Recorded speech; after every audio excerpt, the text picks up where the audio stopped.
कि खुलल केस गठिन कमर राजधानी कि उखाड़े सुखद बाहे ललित ये जी बाहे कहनी है बाहे कि उखाड़े सुखद बाहे ललित हम और रितेश कह रहे हैं छपरा छपरा गोपालगंज हाँ बाह की जगह कुछ और कह रहे हैं हमके लिए बाहें कहेंगे बाहें करनी है हाँ उगारे सुघर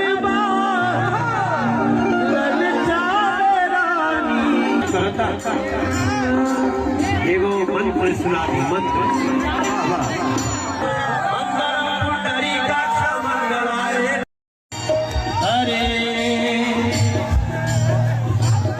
धरती के कड़ कड़ के धरती के कड़ कड़ के दिल से आभारी है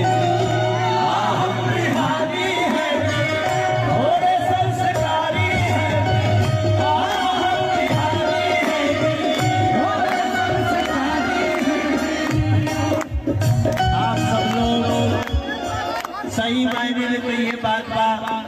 और रउआ सब जितना लोग यहाँ आयल बनवान जाता जिकरे जिकरे हाथ में मोबाइल बा सब लाइव प्रसारण हो रहा है और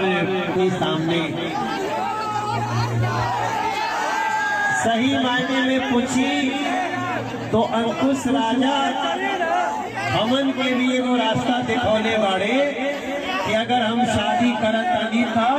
कुछ और गरीब परिवार के भी सहारा बनल जा सकेगा